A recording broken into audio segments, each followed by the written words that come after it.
दोस्तों, आप सभी ने मकड़ी को अपने जाल पे चलते हुए तो देखा ही होगा, लेकिन क्या आप ये जानते हैं कि मकड़ी अपने ही जाल में क्यों नहीं फंसती? क्या आपने कभी सोचा है कि चमगादड़ गुफाओं में क्यों रहते हैं? जिस तरह से हम इंसानों में किसी भी फूड को टेस्ट करने के लिए टंग होती है, क्या उसी तरह मछलियों में भी टेस्ट करने के लिए कोई टंग होती है? दोस्तों, हम सभी के सपने होते हैं। क्या उसी तरह से कुत्तों के भी सपने होते हैं?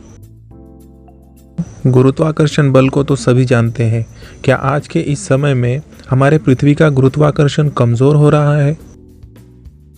जानवर अपनी प्रजाति के दूसरे सदस्यों को कैसे पहचानते हैं? तो चलिए शुरू करते हैं। क्वेश्चन नंबर 1, क्या हमारे पृथ्वी का गुरुत्वाकर्षण कमजोर हो रहा है? तो दोस्तों, इसका आंसर ये है कि वर्षों से थेरिस्ट ने आइंस्टाइन की ग्रेविटी की थ्योरी में अमेंडमेंट का प्रस्ताव दिया है, जो इस फंडामेंटल फोर्स को समय के साथ अलग अलग होने की परमिशन देता है। 1930 के दशक में प्रख्यात ब्रिटिश यानी फिजिकल साइंटिस्ट पॉल डिराक ने सुझाव दिया था कि ब्रह्मांड के विस्तार के रूप में ग्रेविटी कमज़ोर हो सकती है, और यही सुझाव एस्ट्रोनॉमर्स को सबूत देखने के लिए प्रेरित करता है। 1970 के दशक के दौरान मून के स्टडी ने भी सुझाव दिया था कि ग्रेविटी पृथ्वी से दूर जा रही है। मून और अर्थ की ग्रेविटेशनल फील्ड किस तरह म्यूचुअल एक्शन करते हैं, इसके स्टैंडर्ड डिस्टेंस में ग्रोथ के बारे में भी बताया जा सकता है।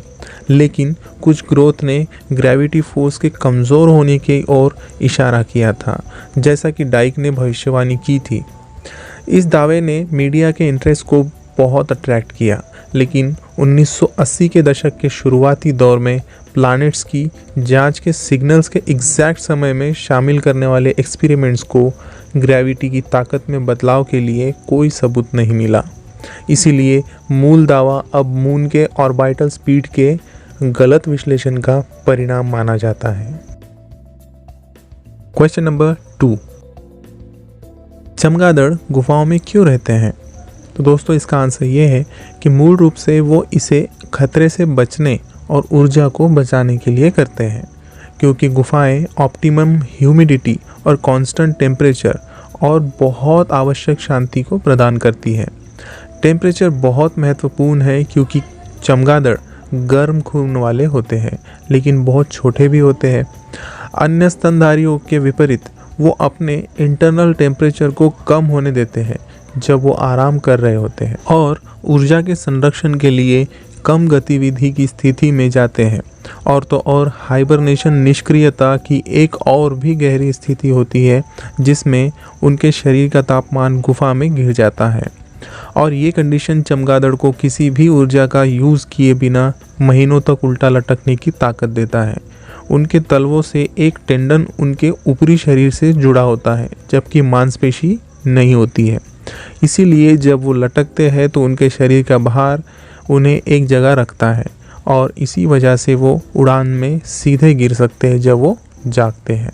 क्वेश्चन नंबर 3, मकड़ी अपने ही जाल में क्यों नहीं फंसती?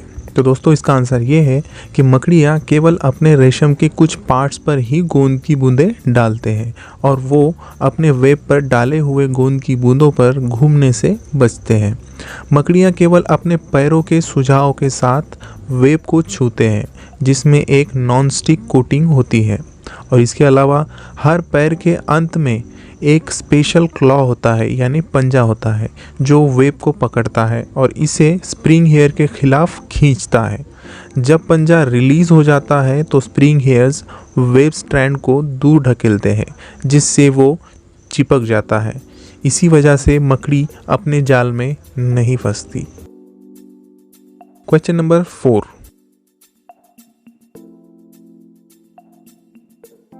क्या कुत्तों के भी सपने होते हैं? तो दोस्तों, इसका आंसर है हाँ। 2001 में MIT के रिसर्चर्स ने चूहों के माइंड की एक्टिविटीज़ की निगरानी की थी, क्योंकि उन्होंने एक मेज़ को सॉल्व किया था। उन्होंने पाया कि जानवरों ने नींद के दौरान ब्रेन के सिमिलर एक्टिविटीज़ के पैटर्न्स को दिखाया, सिमिलैरिटी इतनी थी कि रिसर्चर्स ये बता सकते थे कि चूहे किस ट्रैप के बारे में सपना देख रहे थे, और इसी रिसर्च में बिल्ली और चूहे के रिजल्ट्स भी सेम थे। इसीलिए ये चांस है कि विजुअल ड्रीम्स सभी मैमल्स के लिए आम हैं। क्वेश्चन नंबर 5, क्या मछलियों में टंग होती है? तो दोस्तों इसका आंसर ये है कि अधिकांश मछलियों में मुंह के तल पर बेसिहल नामक एक बोन का स्ट्रक्चर होता है जो सरफेस के रूप में एक टंग जैसा दिखता है, लेकिन इसमें स्वाद कलिकाएं नहीं होती है और ये मसल भी नहीं होता है और इसकी स्पीड बहुत कम होती है, इसीलिए ये सीधे भी नहीं होते हैं। ये मूल रूप से एब्डोमिनल ऑर्टा की रक्षा करने के लिए डेवलप हुआ है, जो बड़े अगली फूड के प्रभाव से मुंह के बहुत करीब होता है। क्वेश्चन नंबर 6, जानवर अपनी प्रजाति के दूसरे सदस्यों को कैसे पहचानते हैं? तो दोस्तों इसका आंसर है कि स्पीसीज की पहचान एक एनिमल से दूसरे एनिमल में अलग होती है, लेकिन आमतौर पर वो हमारी तरह ही अपने सेंसेस का इस्तेमाल करते हैं, उसी तरह से जैसे हम करते हैं, जैसे कि प्रेजेंस, कॉल, बिहेवियर और ऑर्डर कॉम्बिनेशन का इस्तेमाल करते हैं। ओवरऑल असेसमेंट के लिए हर मीनिंग का प्रिसाइज कंट्रीब्यूशन एक प्रजाति से दूसरे में अलग होता है, इस मीनिंग के अनुसार कि वो कितने आमतौर से डिपेंडेंट है। ज़्यादातर मैमल्स में ओडोर की बेहतर समझ होती है और अपनी स्पीसीज को पहचानना तब इम्पॉर्टेंट होता है जब आप एक साथी की तलाश में होते हैं, क्योंकि इंटरकोर्स आमतौर पर इनसेपरेबल होता है या सबसे अच्छा होता है जो स्टेराइल ऑफस्प्रिंग पैदा करता है। कोर्टशिप, रिचुअल और ऑर्गेज्म कॉल पार्शियल रूप से बेस्ट पॉसिबल पार्टनर को अट्रैक्ट करने और लव राइवल्स को दूर करने के बारे में होता है। दोस्तों इस वीडियो को लाइक ज़रूर कीजिए और चैनल को सब्सक्राइब करना ना भूलिए।